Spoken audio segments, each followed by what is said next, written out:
BSNL customer care number. நீங்கள் BSNL sim use பண்ணாலும் சரி, பிஎஸ்என்எல் லேண்ட்லைன் யூஸ் பண்ணாலும் சரி, இப்படி எந்த பிஎஸ்என்எல் சம்மந்தமான எந்த ப்ராடக்ட் யூஸ் பண்ணாலும் சரி, அதோட customer care. So broadband, BSNL sim, landline, அதுக்கான கஸ்டமர் கேர் நம்பரை பற்றி தான் பார்க்க போகிறோம். ஏன் அப்படின்னு கேட்டிங்கன்னா, நான் பார்த்தது என்னோடய சிம்முக்காக நான் பார்த்தது ஒரு 2 விஷயத்தை தான் உங்களுக்கு இந்த வீடியோவில் ஷேர் பண்ண போகிறேன். அதுக்கு முன்னாடி நம்ம சேனல் நீங்கள் இன்னும் சப்ஸ்கிரைப் பண்ணுங்க. இன்ட்ரெஸ்டிங் யூஸ்ஃபுல் வீடியோஸ் நம்ம சேனலில் வந்துக்கிட்டே இருக்கும். ஓகே, அப்படி என்னடா அப்படின்னு கேட்டிங்கன்னா, ஃபஸ்ட்டு பிஎஸ்என்எலோட ப்ரீபெய்டு சிம் கார்டுக்கு கஸ்டமர் கேர் நம்பர் பார்த்தீங்கன்னா 1503. ஸோ இந்த நம்பர் பார்த்தீங்கன்னா நிறைய பேர் ஞாபகம் வச்சிருக்க மாட்டாங்க. ஏன்னா ஏர்டெல்லாம் பார்த்தீங்கன்னா ரொம்ப ஈஸியாக நிறைய பேருக்கு தெரியும் 1-1. வோடஃபோன் ஐடியாவும் அதே தான் 1-1. ஜியோவுக்கு கொஞ்சம் டிஃப்ரெண்ட்டாக வரும். பிஎஸ்என்எல்ல பார்த்தீங்கன்னா ரொம்பவே டிஃப்ரெண்ட்டாக வரும்னு சொல்லலாம். நம்பர் பார்த்தீங்கன்னா 1503. So customer care number. இன்னொன்று நான் பார்த்தது, ஸோ நீங்கள் ட்ரை பண்ணது என்னென்னு கேட்டிங்கன்னா, நீங்கள் 1503 டயல் பண்ணிட்டு ஜஸ்ட்டு 9 மட்டும் ப்ரெஸ் பண்ணுங்கள். டேரெக்டாக கஸ்டமர் கேர் எக்ஸிக்யூட்டிவோட நீங்கள் பேசலாம். ரெக்கார்டிங் வாய்ஸ் இது ரெக்கார்டிங் வாய்ஸு இருக்குது. ஸோ ஜஸ்ட்டு நீங்கள் கால் பண்ணிட்டு 9 மட்டும் ப்ரெஸ் பண்ணால் போதும்.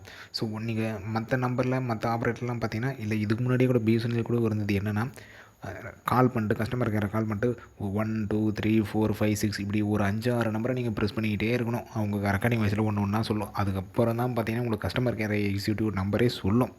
பட் இப்போது இன்றைக்கி நான் பார்த்தது, ஸோ டேட்டு கூட நல்லா ஞாபகம் வச்சுங்க, 27 ஸோ 27/12/2020. நான் இன்றைக்கி டயல் பண்ணது, நேற்று டயல் பண்ணது. ஜஸ்ட்டு நீங்கள் 1503 கஸ்டமர் கேர் நம்பர் டயல் பண்ணிட்டு 9 மட்டும் ப்ரெஸ் பண்ணால் போதும். டேரெக்டாக நீங்கள் கஸ்டமர் கேர் எக்ஸிக்யூட்டிவ் உங்கள் பேலன்ஸ், வேலிடிட்டி, இல்லை ஏதாச்சும் ஆஃபர்ஸ், இப்படி A to Z இன்ஃபர்மேஷன், உங்கள் சிம் கார்டோட A to Z இன்ஃபர்மேஷன் வந்து நீங்கள் கேட்டுக்கலாம். ஸோ கஸ்டமர் கேர் நம்பர்லாம் பார்த்தீங்கன்னா ஃபஸ்ட்டு பிஎஸ்என்எல் லேண்ட்லைனுக்கு கொடுத்துருக்காங்க 1500 நீங்கள் டயல் பண்ணோம். ஸோ டோல் ஃப்ரீ நம்பரும் கொடுத்துருக்காங்க 1800-345-1500. ஸோ ஜிஎஸ்எம் போஸ்ட்பெய்டு சிம்மாக இருந்தாலும் சரி, ப்ரீபெய்டு சிம்மாக இருந்தாலும் சரி, நீங்கள் 1503 உங்கள் பிஎஸ்என்எல் சிம்மிலேருந்து 1503க்கு டயல் பண்ணுங்கள். வேறு மொபைல் நம்பர், வேறு சிம் கார்டு நீங்கள் யூஸ் பண்ணிங்கன்னா 1800-180-1503. ஸோ ப்ராட்பேண்டு, நீங்கள் பிஎஸ்என்எல் ப்ராட்பேண்ட் யூஸ் பண்ணிங்கன்னா 1504 நீங்கள் டயல் பண்ணணும். ஸோ டோல் ஃப்ரீ நம்பர் பார்த்தீங்கன்னா 1800-345-1500. ஸோ அதுக்கடுத்து WLL, CDME அதுக்கெல்லாம் கொடுத்துருக்காங்க. என்டர்பிரைஸ் சர்வீஸ், இப்படி எக்கச்சக்கமாக கஸ்டமர் கேர் கொடுத்துருக்காங்க. ஸோ நான் பார்த்தது, நீங்கள் பிஎஸ்என்எல் ப்ரீபெய்டு சிம்மு யூஸ் பண்ணுறீங்கன்னா ஜஸ்ட்டு 1503 டயல் பண்ணிட்டு 9 ப்ரெஸ் பண்ணால் போதும். உங்களுக்கு ஆட்டோமேட்டிக்காக நீங்கள் கஸ்டமர் கேர் எக்ஸிக்யூட்டிவோட பேசி உங்கள் பிளான் இன்ஃபோ, இல்லை ஏதாச்சும் problem, any problem, balance problem, இல்லை டேட்டா ப்ராப்ளம், ஏதாச்சும் ப்ராப்ளம், இல்லை சிக்னல் ப்ராப்ளம் எதுவும் இருந்தாலும் சரி, அவங்களுக்கு கால் பண்ணி நீங்கள் உடனே கிளியர் பண்ணிடலாம்.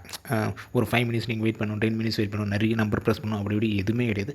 ஜஸ்ட்டு அந்த நம்பரை டயல் பண்ணிட்டு 9 மட்டும் ப்ரெஸ் பண்ணாலே போதும். ஸோ நான் பார்த்ததில் இது பெஸ்ட்டு. ஸோ அதனால தான் உங்களுக்கும் இதை சொல்லணும்னு சொல்லிட்டு தான் உடனே வீடியோவும் எடுத்தேன். ஏன்னா நிறைய பேர் கஸ்டமர் கேர் நம்பரும் தெரியாது பிஎஸ்என்எல்லில், டயல் பண்ண உடனே போகுமான்னு சொல்லிட்டு. ஸோ எனக்கே இன்றைக்கி தான் தெரிஞ்சது. அதுக்காக தான் இந்த வீடியோ. அடுத்த ஒரு நல்ல வீடியோ பார்க்கலாம். தேங்க்யூ.